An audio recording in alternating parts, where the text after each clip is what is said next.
Another NASCAR O'Reilly Auto Parts Series race weekend in the books. We'll tell you all about it live from the Pocono Raceway next on The Back Row.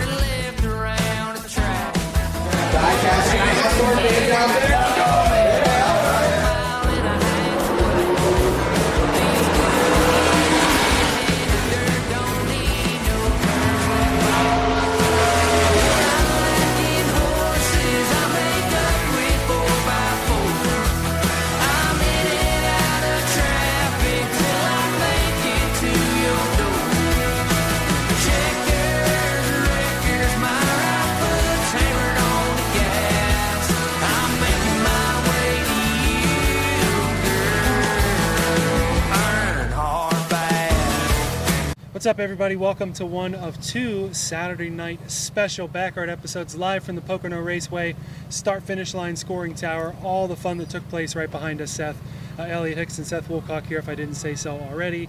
Grateful for another year to be covering the Pocono race weekend.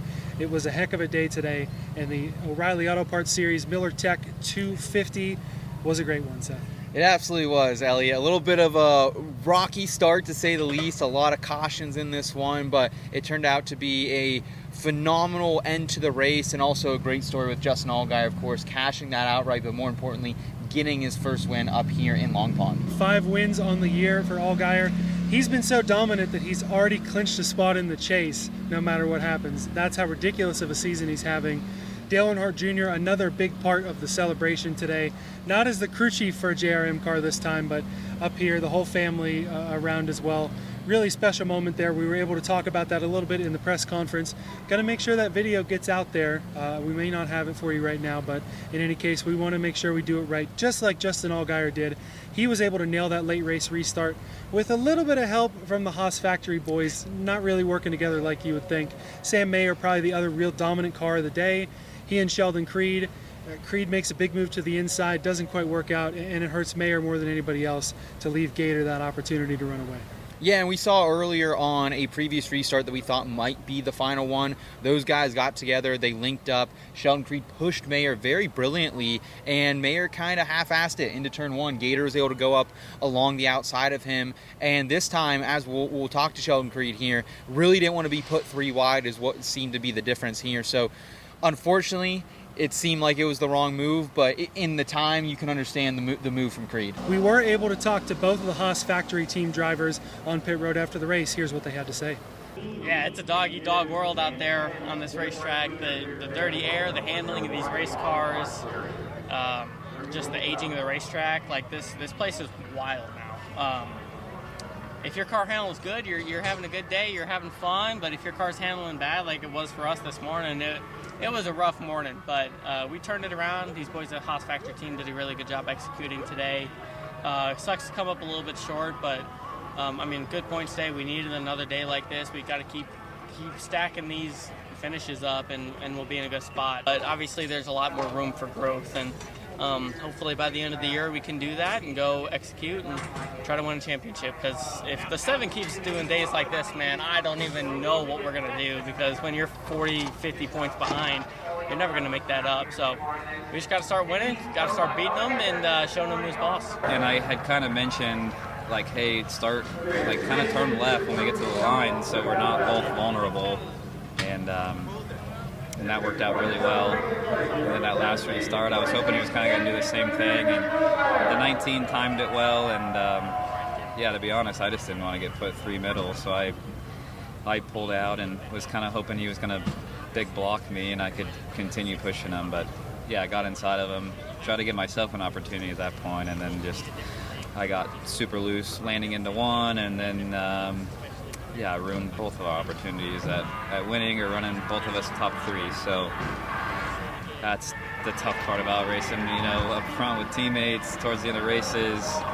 You're trying to be, as good as you can to them and give yourself a shot. So go back and watch it, and I'm sure I'll get a slap on the wrist, but yeah, I'd rather be more aggressive than less because I've been less aggressive in the past, and then it just you get eaten up. What really struck me about Sam Mayer's response, I mean, we're two guys looking for a story here.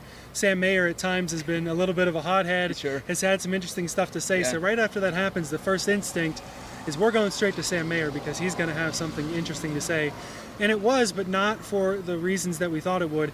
A very dignified response from him and from Sheldon Creed as well, kind of owning up to the, it wasn't a move that worked out well, but it's the move you have to make. They both agreed on that. Yeah, absolutely. A lot of poise there from Mayer, a guy who in the past had been criticized for being a bit brash, right? Also being a bit celebratory when he wins, which, we love that. I love the Superman myself as well, but seeing what he was able to do out there on the track, having arguably the fastest car at times, and then still come off and have that measured response after, he's talking to us and he's already talked to TV, he's already talked to radio, and he continued to have a smile on his face, and even just how he talks about Justin Allgaier still running away with the points, has a smile on his face. He's out there having fun. I think it's always fun to have those fast cars like him and Sheldon Creed did.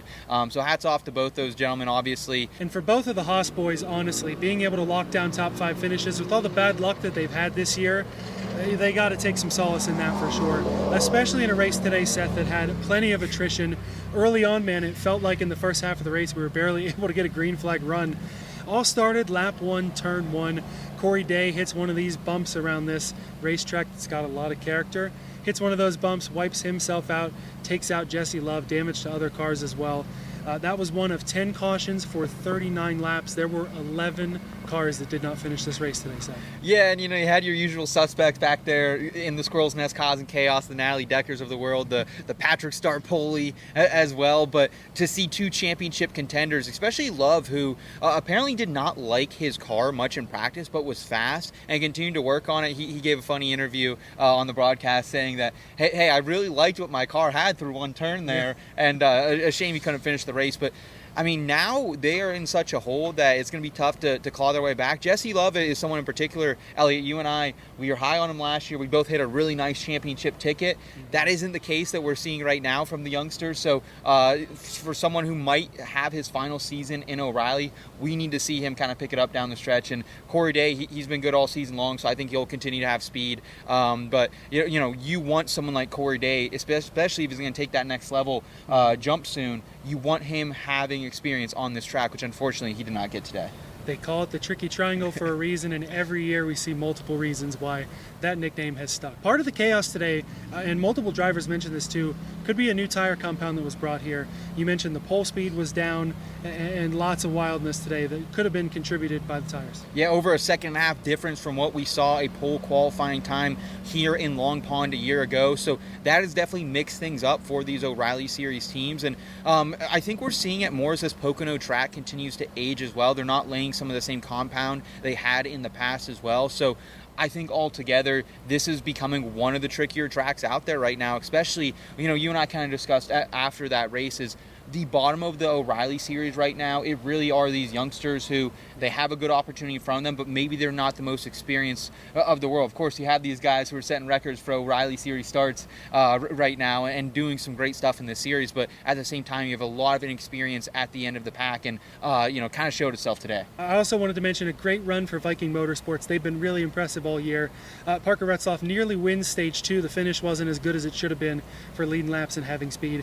Anthony Alfredo at one point legitimately went for second place on speed and got it, ends up running P6. Great day for both of those cars as well. Yeah, Parker Retzlaff, Slim Jim as we call him around these parts, has just looked good, man. And there was one point where he almost won that second stage there, right? And it was on speed. Strategy, of course, came into play a little bit, but I've been really impressed by what this kid's been doing. Of course, doesn't get the finish he deserves, but he's someone who's going to be trying to contend here when we get to the chase here in a couple of months as well. So great job by Slim Jim and that entire Viking Motorsports organization. And Anthony Alfredo, too. What more can we say about that guy who...